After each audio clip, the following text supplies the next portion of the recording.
नमस्कार, सुप्रभात। आज एक बड़े महत्वपूर्ण विषय पे चर्चा करनी है। मैं तमाम मौलवियों से और या मुस्लिम विद्वानों से जब मैं मिलता हूँ तो मैं उनसे एक प्रश्न पूछता हूँ कि भाई अल्लाह जो है वो रब्बी उल आलमीन है। रब्बी उल आलमीन अर्थात सारे जगत का पिता है। तो जगत में जो कुछ भी है, जितने भी लोग हैं, वो सारे के सारे पेड़, पशु, जंतु, चिड़िया, जानवर, सब और सारे के सारे मनुष्य, वो सब अल्लाह के ही बच्चे हैं। आप अल्लाह को अल्लाह बोलते हो, हम उसे ईश्वर बोलते हैं। जो आप बोलते हो वही हम भी कहते हैं कि वो सब जगत का नियंता है, सब जगत का पालनहार है, सब जगत का जो है वो कुछ हम लोग उसको माता के रूप में मानते हैं। जगत माता हम मानते हैं, हम उसको माता के रूप में पूजा करते हैं। आप पिता के रूप में उसको आप मानते हैं और वो सब कुछ जानता है। तो मैं समझता हूँ कि जितनी भी बोलियाँ, भाषाएं हैं दुनिया भर में, चाहे वो पक्षी की भाषा हो, चाहे वो किसी मनुष्य की भाषा हो, वो सब वो समझता है। तो जब वो ऐसा है, जब वो सब कुछ सबका पिता है, सब कुछ जानता है, तो मुझे एक, और वो रहीम व करीम है, यानी कि दयालु है। ये बात हम भी मानते हैं, ये बात आपके ही ग्रंथों में भी लिखी हुई है।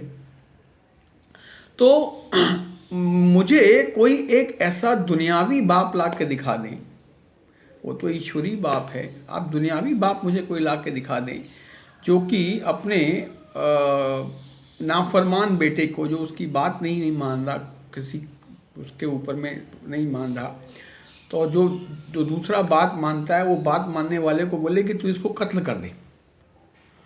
ऐसा कोई बाप मुझे, दुनियावी बाप अगर आप ला के दिखा दो जो ऐसा करे, तो फिर जब एक दुनियावी बाप ऐसा नहीं कर सकता कि अपने जो है बच्चों को कत्ल, एक बच्चे को नहीं बोल सकता दूसरे बच्चे को कत्ल कर दो भले ही वो मेरी बात नहीं मानता है, तो वो जो अल्लाह है, ईश्वर है, जो रहीम व करीम है, दया का सागर है, वो ऐसा कैसे कर सकता है? वो ऐसा कैसे कर सकता है कि भाई जो आप काटते हैं, कुर्बानी देते हैं, भेड़ है, बकरा है, ऊँट है, तो वो भेड़, बकरा, ऊँट भी उसी के बच्चे हैं। तो वो अपने बच्चे को की जान लेकर के कैसे प्रसन्न हो सकता है? ये समझ में नहीं आता।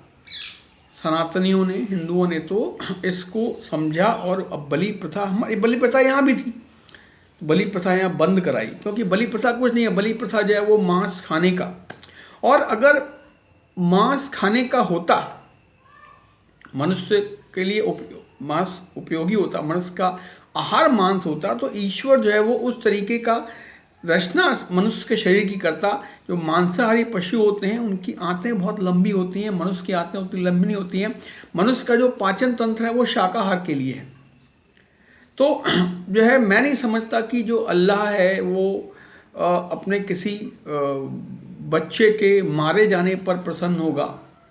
तो ये जो कुछ है, ये जो चीज़ें, ये चीज़ें अल्लाह की दी हुई नहीं है। तो ये जो टर्म लोग इस्तेमाल करते हैं, अल्लाह का इस्लाम या मुल्ला का इस्लाम, इसमें सच्चाई नजर आती है।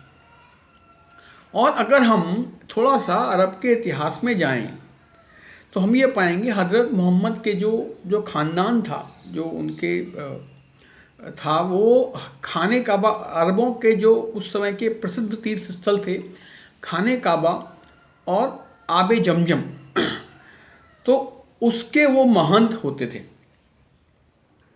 और मोहम्मद के जो दादाजी थे, वो दादाजी उसके जो है उसका जो थे वो मोहम्मद से बहुत प्रेम करते थे, क्योंकि वो उसके मोहम्मद के पिता से भी बहुत प्रेम करते थे। और हज़रत मोहम्मद के पिता की काफिलों की लूट मार में उनकी हत्या हो गई थी। वो सौदागर भी थे अरबों के, उनके पास में जो है वो 600 ऊँट थे मोहम्मद के दादा के पास में। तो 600 ऊँट, अरब में उस समय ऊँट का मतलब जैसे आज का एक ट्रक, तो बड़े जो है वो एक सौदागर थे, किया करते। तो ऐसे जो आपस में मारकाट होती थी, अरब उस समय बुरी तरह कबीलों में विभक्त था और बहुत सारी बुराइयां थी, और उस मारकाट की वजह से उनके पिता की हत्या हो गई। और अरब की कुप्रथाओं की वजह से हज़रत मोहम्मद को अपना जो जीवन है वो यतीमों के रूप में बिताना पड़ा। तो जो व्यक्ति स्वयं पीड़ित होगा वो व्यक्ति जो है वो व्यक्ति सुधार की बातचीत करेगा, ना कि रूढ़िवाद की बातचीत करेगा। तो मैं ये मानता हूँ, और हज़रत मोहम्मद में कुछ दैवी अवश्य था, क्योंकि एक किस्सा अरब के उसमें किस्सा आता है कि उनके जो जब वो हज़रत मोहम्मद को उनके ताऊ ने अपने यहाँ नौकर रख लिया, और वो ऊँटों की चूँकि उनकी जो परवरिश हुई थी वो परवरिश हुई थी चरवाहों के यहाँ हुई थी। अरब में उस समय प्रथा थी कि अरब में इतनी ज़्यादा इन्फेंट मोर्टेलिटी थी कि लोग, जो अमीर लोग थे, वो अपने बच्चों को चरवाहों को दे दिया करते थे, गांव में रहने वाले, ताकि वो उनको 5 वर्ष तक पालते थे। उसके लिए वो पैसे दिया करते थे और 5 वर्ष के बाद लौटा देते ताकि वो बच्चे बच जाएं। मोहम्मद के केस में ऐसा हुआ कि मोहम्मद के दादा की मृत्यु हो गई उनके जो, और उस समय अरबों में क्या था कि अरब में कि चूँकि इन्फेंट मोर्टेलिटी बहुत ज़्यादा थी, तो महिलाओं का जो काम था वो महिला अच्छी मानी जाती थी, जो महिला ज़्यादा से ज़्यादा बच्चे पैदा करे। तो मोहम्मद की जो माँ थी वो माँ बच्चे पैदा करने में असमर्थ थी, लिहाजा उनको कोई महत्व नहीं। हालांकि उनकी माँ से शादी जरूर उनके ताऊ ने कर ली थी अरब की उस समय की प्रथाओं के अनुसार, किंतु उनको कोई महत्व नहीं था। और ऐसे जो बच्चे होते थे वो यतीम माने जाते थे, जिन बच्चों का जो बायोलॉजिकल फादर जिंदा नहीं होता था वो यतीम माने जाते थे। तो जो मोहम्मद थे वो मोहम्मद जो है वो यतीमों की तरह उन्होंने ज़िंदगी गुजारी, इतने बड़े ख़ानदान से होने के बावजूद।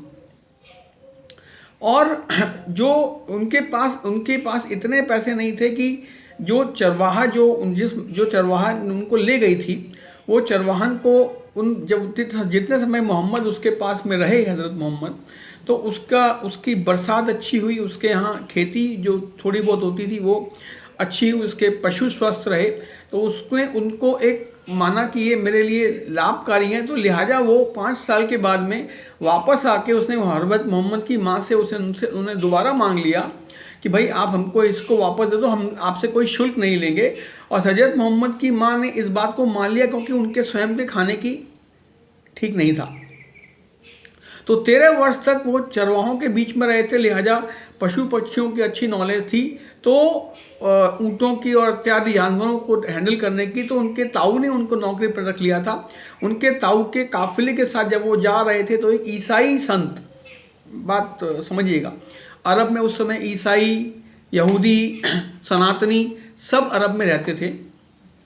जो एक ईसाई संत जो है वो उनको, जब वो उनके ताऊ से मिलने के लिए गए तो उन्होंने कहा कि तुम्हारे साथ में एक महान आत्मा तुम्हारे साथ में है, वो कहाँ है? तो वो बोले कि जो है मेरे साथ में तो खाली मेरा भतीजा है, जो कि बाहर वो मेरे घोड़ों का देख रेख करता है, मेरा ऊँटों की देख रेख करता है। तो वो ईसाई संत बोले कि मैं बुलाता हूँ। बोले नहीं, तुम मत बुलाओ, मैं खुद जाऊँगा, कि ईश्वर का जो है वो प्रिय पुत्र मेरे पास में आया है। ऐसा ये इस बात का, अगर आप इतिहास का वर्णन करेंगे, एक बहुत सुंदर सी पुस्तक है, एक अमेरिकी लेखक ने लिखी है, मुझे लेखक का नाम द फर्स्ट मोहम्मद हज़रत मोहम्मद की आधिकारिक जीवनी है। और वो जो है वो बहुत तथ्यात्मक पुस्तक है, उसमें तथ्यों के साथ ये दिए, तो उसमें पूरा हज़रत मोहम्मद का जीवन है, तो वो हमको पढ़नी चाहिए।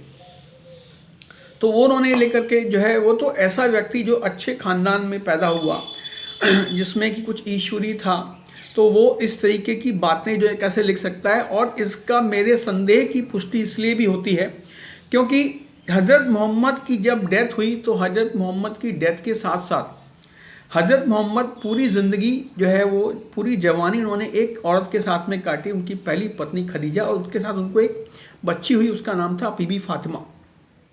और ये इतिहास है, उनका लिखित इतिहास है कि जब बीबी फातिमा अगर कभी दरबार में आती थी तो हज़रत मोहम्मद अपनी सीट छोड़ देते थे और छोड़ करके उनको बैठने को बोलते थे।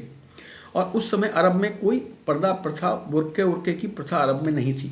ये ऐतिहासिक जो है वो तथ्य हैं। द फर्स्ट मोहम्मद या हज़रत मोहम्मद की आधिकारिक जीवनी आप पढ़ सकते हैं, क्योंकि उसके ऊपर कोई मोल्ला जो है वो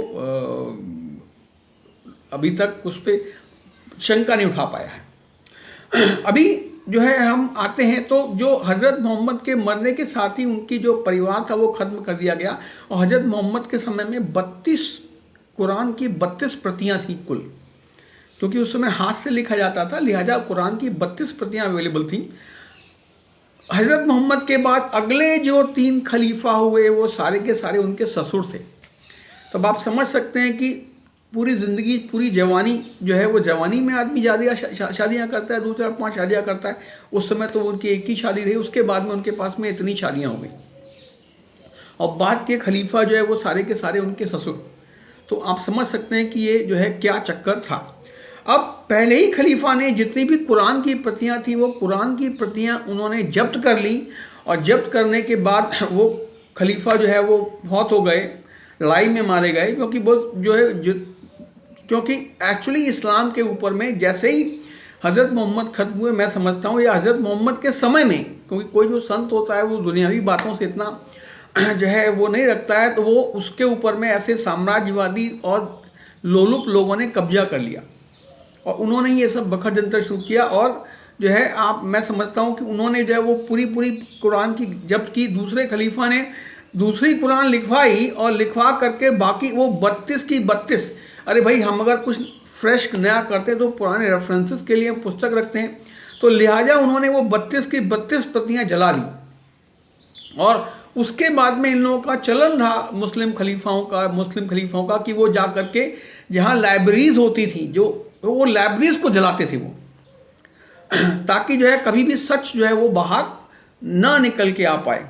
तो कुरान तो पूरी तो मैं समझता हूँ कि कुरान में ऐसे जो कुछ भी लिखा हुआ है, जो ये चीज़ें जो लिखी हुई हैं, वो सारी की सारी अल्लाह के नाम का पर्चा फाड़ के बेसिकली इन सब लोगों का, इन शैतानों के द्वारा ही लिखा हुआ है।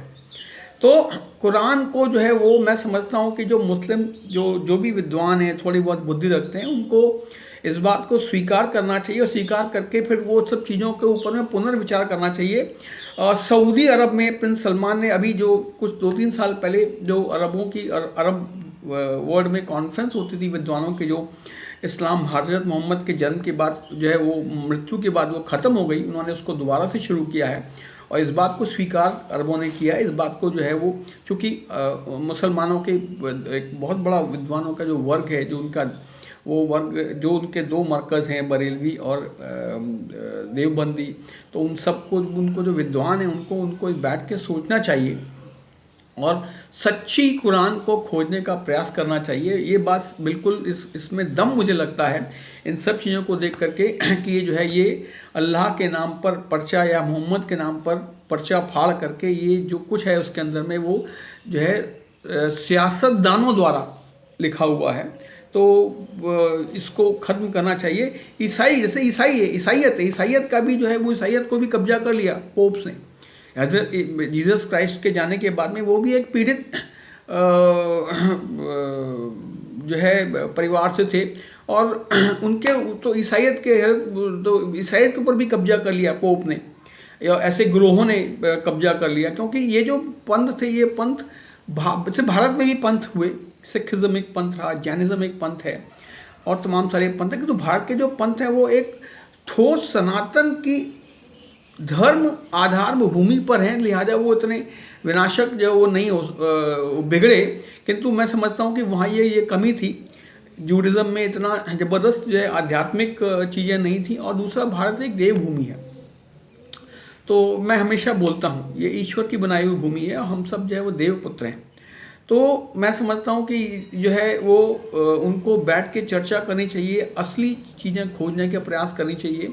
अब अगर उनका जो इतिहास है करंट है वो ख़त्म हो गया है, तो वो भारत के जो है पुस्तकों को देख सकते हैं, वो पुरानी हैं, और वहाँ से लिख करके सही से उनको जो है वो एक कल्याणकारी पुस्तक उनको लिखनी चाहिए और दुनिया को चलाना चाहिए। वरना अगर यही चलता रहा तो जो कहते हैं कि 14वीं हिजरी में तो वास्तव में ख़त्म। और आज आप देखेंगे कि पूरी दुनिया में जो है मुसलमानों के अगेंस्ट, ये खुद मुस्लिम विद्वानों को सोचना चाहिए कि पूरी दुनिया जो है आज मुसलमानों से घृणा करती है। भारत में नहीं है, पूरी दुनिया आज की डेट में घृणा करती है, कोई भी देश हो।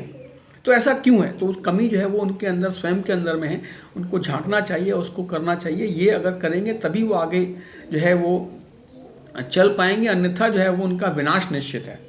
इसके साथ ही कि वो ऐसा करेंगे, ये ईश्वर से हम प्रार्थना करते हैं, अल्लाह से प्रार्थना करते हैं और अपने आप को योगानुकूल सिद्ध करेंगे, अन्यथा वो खत्म हो जाएंगे। तो वो ऐसा करेंगे, इसके साथ ही, इस प्रार्थना के साथ ही मैं इस वक्तव्य को विराम देता हूँ।